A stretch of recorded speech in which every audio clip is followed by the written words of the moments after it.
What's up, everyone? Welcome back to another review, and this time we're going to take a look at Friday the 13th from 1980, directed by Sean Cunningham, written by Victor Miller. Okay, so I had originally reviewed all the Friday the 13th movies before. However, looking back, I am not a fan of those reviews. I think those reviews are just absolutely terrible, and I don't think I got my points across on what is my all-time favorite horror franchise, which has my all-time favorite horror villain in Jason Voorhees. So so more or less, I'm going to be re-reviewing all 11 of the Jason movies plus Freddy versus Jason, which I do consider to be a Jason movie. So, with all that being said, let's talk about Friday the 13th, the one that started it all. So, I'm just going to say this right off the bat. Do I think Friday the 13th is one of the best movies in the franchise? No, I don't. I do not think the first Friday the 13th movie is the best of the franchise. I think it's one of the better movies in the franchise, absolutely. But do I think that this movie, though, when you put up the first Friday the 13th against the ones that do have Jason, do I think this is one of the weaker ones? Yeah, believe it or not, I do think that Friday the 13th Part 1 is one of the weaker ones. And it's not because it's a bad movie. It's because when you watch this movie again, it can be boring in a lot of areas. Like the first Friday the 13th movie, it has a lot of moments where the movie can be really boring, and there are a lot of scenes that just drag on and there's nothing happening. For example, there's literally a filler scene of Alice just making coffee, and Sean Cunningham doesn't do anything to give it any suspense or give you a sense of dread or anything like that. It's literally there as time waster, as filler. And you do get a handful of scenes like that. Now, do you also have scenes that can counter that and are actually really good? Absolutely. No, the Friday the 13th, the first Friday movie, is not without its faults. And I'm going to illustrate what I think this movie does absolutely right. So, even though Friday the 13th, let's be real, Friday the 13th is a ripoff of movies like Halloween, like Psycho and Carrie. But what Sean Cunningham did was he took those elements and he tried to put his own spin on it. And it was a very genius idea of Victor Miller and Sean Cunningham to place this at a summer camp, this isolated area where you're around absolutely no one. You know, movies like Halloween, you're in suburbia, you're around people. You know, Carrie, same thing, suburbia, around people. To an extent, I mean, yeah, Psycho was more, but you had Psycho, but that was more isolated. It was just a hotel and the house behind the hotel. But this is no civilization. The only people in this summer camp are the kids and Steve Christie. That's it. So when they get picked off one by one, you feel the sense of no one's going to come here to help us because we're so far out of town. You're basically out for yourself. And what I do think Sean Cunningham got right is creating that building tension, and really just capturing the scope of just isolation within the woods. And he does it perfectly. You know, like during the day, he makes it look just, chippery. He makes it look fun, like you want to be there. And then at night, you really get that sense of, oh, damn, this place is scary. The lake, which was crystal clear, no pun intended, is now just pitch black, and who knows what's underneath that water. The woods, during the day you have the green leaves and the sun going through those leaves of Camp Crystal Lake. But when the nightfall hits, it's just blackness. The only light you have is that of the moon and whatever light that the camp has. And like I said, Cunningham did a fantastic job at capturing those elements and really giving you that sense of foreboding, just dread, and also that tranquility that can come with being at a summer camp. I thought that was handled absolutely brilliantly. Cunningham did a great job at executing that. In terms of this movie, when it comes to the actors and acting, hey, listen, we all know that this was really the movie that got people to notice Kevin Bacon. I mean, yes, he did Animal House, but that was more or less a cameo. You can say that Friday the 13th Part 1 was a movie where he was more center of attention, so to speak. He is one of the main leads. And so yeah, you got Kevin Bacon, and you have Adriana King as Alice, who is one of the best final girls, an iconic final girl. And of course, you have the great Betsy Palmer as Mrs. Voorhees, which I'll get to in a little bit. I don't wanna go on my love fest of Mrs. Voorhees. I'm gonna save that for when I get to. Well, I'm gonna save that for later. But yeah, I mean, of the time, 1980, well known, absolutely not. Like, Betsy Palmer was more or less a recognizable star, but she wasn't like this big time player by any stretch of the imagination. Halloween, you had Donald Pleasance, and Donald Pleasance was known for being in the James Bond movie. So, that movie, Halloween has some weight to it. Of course, with Psycho, it had the distinction of being an Alfred Hitchcock movie, and yeah, that's what Psycho had. It had Alfred Hitchcock name was attached to it. Hence why that movie has the weight that it has. Of course, you have Anthony Perkins, who was a great who you have Anthony Perkins, Janet Leigh, and Vera Miles, so on and so forth. That movie has, and of course, Carrie. You have directed by Brian De Palma, and you have the so. Yeah, I don't want to go on my Mrs. Voorhees love fest quite yet. I want to get the preliminaries out of the way before I really start to talk about the stuff that I really, really do love about this movie. But yeah, again, you have an overall solid cast of actors. Are they great? No. Do they put on these star-changing performances? No. But are they likable enough to make you care about them? I say yes. I think that the actors do the best job they could at bringing the characters to life and making you care about them. 'Cause at the end, we have to care about them when Mrs. Voorhees starts to pick them off one by one. Because if we don't care about them, then we're not going to care that they're dying on screen. And for a slasher movie, that's a very important element, that you want to make the victims of a slasher likable or hateable, depending on the character and what their service is to the story as a whole. And again, I think every character in this movie, though they are not well written or well drawn out, they are likable enough where you can relate to them in a way. Like, you can relate to someone like a Jack, who is like a jock, but also has a likability to him. You can relate to someone like a Marcy, who's Jack's girlfriend. You can relate to Ned, the practical joker. Brenda, who was more along the lines of like the mother hen health guru type of person, and that's the kind of vibe she gives off. And then you have Alice and Bill, who are the movie kind of sort of like gives you like a little tease that they might be a little something of with Alice and Bill. It's very faint, but there's something there. But Alice, she's likable in her own way, and Bill just comes across as a very nice guy. Like, when you watch this movie, Bill comes across as a nice guy. And to me, Bill and Brenda kind of get it the worst out of everyone here, because you would have thought Mrs. Voorhees had a bone to pick with these two. Poor Brenda, she gets goaded out of her room into a rainstorm when Mrs. Voorhees is mimicking her dead son Jason. And what is probably the most creepiest scene in the entire movie is Brenda walking out in the rain and heavy rain with a nightgown and a flashlight. She's hearing this child's voice in the distance screaming for help. She gets into an archery range. The lights pop up, and we don't see what happened to this girl. But we see the aftermath of her being thrown through a window, and she looks completely just gnarly. Like, yeah, feel for Brenda. And poor Bill died just being a nice guy. And his death may be off screen, but damn, oh damn, did Mrs. Voorhees do a number on him. She used him as target practice. This guy had arrows all over the place, and it looked gnarly.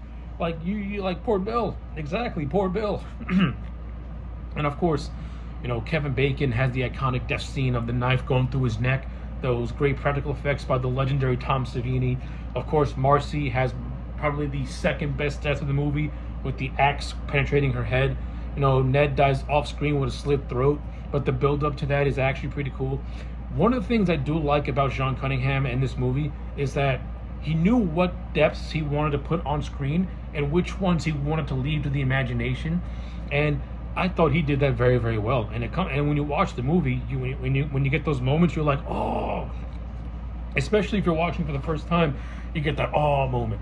But even if you've seen Friday the 13th like 101 times, like I have, that little kid inside of you still is just in awe of what they're able to pull off on a shoestring budget for this movie. Like, it's really well done. And yeah, that is my segue to talking about Tom Savini, the Godfather, and his special effects of this movie. I don't consider this movie to be gory. Well, it does have gore in it, but unlike what came after this, The first Friday the 13th movie is pretty tame for the most part, but those Tom Savini special effects are absolutely outstanding. And what he and his partner, and his partner, I think his name was Taka Sabrakis, were able to do is completely just is completely just phenomenal. This movie really shows just the genius of Tom Savini in his prime. Now, of course, before this movie, he had just done Dawn and Day of the Dead with George Romero. So, Savini was quickly rising up the ranks as a top makeup effects artist. And this movie just further cemented that fact because the gore is realistic. The kills, however, have a realism to them. And when you're watching, you feel like you're watching a snuff film in a way. That's how good Savini's effects are in this movie. So yeah, I can't dwell on Savini long enough because I'll be talking for hours on end. Savini is awesome. The special effects are fantastic. Now let's get to Betsy Palmer and Pamela Voorhees. But before we go to that, you have the character of Steve Christie in this movie who's opening the camp. So yeah, that's that. Steve Christie, he sucks. Yeah. Tom Savini's awesome, and these special effects in this movie kick ass, especially when you get to the climax, which I'll talk about momentarily. So, with all that out of the way, let's finally talk about Mrs. Voorhees, Betsy Palmer, and her importance to this movie and the Friday the 13th franchise as a whole. Now, it's no secret that Betsy Palmer did not want to do this movie. She actually looked down on this movie. She thought it was a piece of crap. Her words. And listen, given her stature and the generation that she came from, she has to do what is basically a smut movie just to make money. You can see someone like her phoning it in and just working for a paycheck. But when you actually watch this movie, to Betsy Palmer's credit, even though she did not want to be in this movie at the time, she did a good job. I think Betsy Palmer acted her ass off. Like when she needed to be serious, she got serious, and when she needed to ham it up, she hammed it up, and it's fun to see. But she also comes across as very sweet and kind when Alice first meets her, after she starts seeing all her friends pop up dead everywhere. And then when Alice first sees her, she has like this sweet, nurturing side to her. And then when Alice starts to tell her, when Mrs. Voorhees starts to tell her story about Crystal Lake and about everything that happened around Crystal Lake, like the opening prologue, we see these two camp counselors getting killed off. It's explained. The movie never really says it explicitly, but you can kind of put two and two together that these were the two camp counselors that were there the day Jason was drowned in the lake and no one helped him. Like the movie doesn't really fully say it, but it kind of more or less hints at that. Yeah, maybe these two were the counselors that were responsible for this little boy's death. And then you have like a bunch of things that happen. Then a bunch of things that happen after those two, like the water being poisoned, the camp just being unusable. It pretty much all goes back to Mrs. Voorhees until you get to present day with Steve Christie trying to open up the camp. And Steve Christie as a character, he's all right. I mean, he's really just there to get everyone to this campsite. The movie kind of sort of teases that he has a thing for Alice, but doesn't really go anywhere. And it's just a tease. Like, Steve Christie is a disposable character, and he's killed off at the third act anyway when Mrs. Voorhees stabs him in the stomach, and what is the most generic death scene in his entire movie, because he just gets stabbed and then he's swinging off a tree somewhere. So, yeah. No justice for Steve. He was whatever. But aside from all that, when Mrs. Voorhees tells the story, and you see the change in her, you see like especially when she starts talking about Jason and how Jason drowned, you can see that okay, there's something not right with this woman. Like you can tell that you can tell there's something off, and it's the big revelation that she is Jason's mom. She was there the day he drowned. She was the cook. And you have this great flash of Jason drowning, calling out for his mother. And she has to live with that moment over and over in her head of her son calling for her, and she was not there to protect him or save him. So as a way more or less to get revenge and to basically finally help her son, she kills off everybody in Crystal Lake. And this is what begins the third act of the movie and the big fight between Alice and Mrs. Voorhees, which goes all around the camp, with Mrs. Voorhees basically getting the upper hand in a lot of instances, and Alice herself, to her credit, showing some ingenuity, trying to fight back. You know, she's hiding in pantries, using frying pans. She tries to use a gun, but she can't open, but it's all chained up. And then you got Mrs. Voorhees just throwing haymakers at this woman. She's like, Mrs. Voorhees, she went from trying to stab her to just basically just bitch slapping her. And you have so many scenes of Mrs. Voorhees just bitch slapping this woman. No care in the world. Then, of course, you got the great pantry scene where she has the machete. She breaks the door down, but then she fails miserably. And then you get the epic scene at the beach. And then, of course, the classic beheading, which is the most iconic, which is probably another iconic scene in this whole movie, is the beheading of Mrs. Voorhees. Then we see Alice on the lake. We think everything's all nice and calm. And then, jump scare. Little boy Jason pops up out of the lake, drags Alice under the water. And the movie more or less ends with the notion of, did Alice dream this, or did this really happen? Now, of course, now when you watch Friday the 13th Part 2, it's clear as day that Alice imagined it, and because there's no way that this skinny 8-year-old kid's gonna grow up to be a mammoth of a man in Part 2. I think Alice dreamed it up. That's what I'm gonna go with. That's what I'm sticking with. But the movie does throw this little hint at you as it zooms in on the lake and you see these air bubbles coming up from the water. The movie does try to toy with you, kind of saying, hey, maybe there's some truth to what she's saying. You never know. But I'm going to go with the whole notion of Alice just traumatized from everything that happened at Crystal Lake. She imagined the whole thing of little Jason pulling her under the water. Oh yeah, so just some little tidbits before I wrap this whole up. You do got some side characters that I kind of enjoy. You got this cop character who more or less harasses the teens when he wanders to the lake. You know, he was fun. More or less targets Ned, who's acting like a complete goofball. You know, doing his little Indian thing, like boop. So that was all right. You have the character of Annie, who is more or less our Janet Leigh of the movie, where we think that she's going to be our lead, but she ends up being the first person that Mrs. Voorhees kills, which is you know, it's a trick that was done. Thank you, Alfred Hitchcock, for inventing that trick, but it works for this movie. And Annie does come across as likable enough where you're kind of sad that she died. Like, oh, come on, she was so sweet.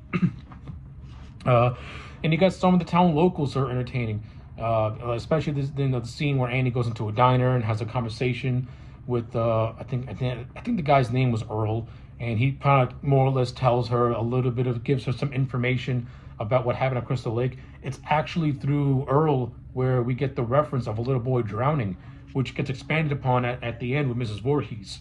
So I like how they set that up and they pay it off brilliantly. Like at first it's done as a throwaway line, but then that throwaway line becomes something much, much more. It becomes the motivation behind this entire movie, which I thought was actually pretty cool. And then you got my boy Crazy Ralph and his little bicycle being like, you're all doomed, you're all doomed. Yeah. Even though I do not think that the first Friday the 13th movie is the strongest out of the bunch, that does not make it bad whatsoever. This movie, to me, in a lot of areas still holds up, and in some areas it doesn't hold up. It's a mixed bag. But the positives do outweigh the negatives in a lot of instances. So, with all that being said, I'm going to give the first Friday the 13th a solid... I'm going to give this movie a solid 7.5 out of 10. It is very flawed. Yes, it's derivative of movies that are better than it, but it does have execution, it does have precision. You do have likable enough characters, and of course you have one of the greatest female villains of all time, Mrs. Voorhees. And let's be real, that whole third act of Alice versus Mrs. Voorhees, you can't get any more entertaining than that. So yeah, 7.5 out of 10 for Friday the 13th Part 1. Let me know your thoughts in the comment sections down below. Like the video and subscribe, and I'll check you back next time for more.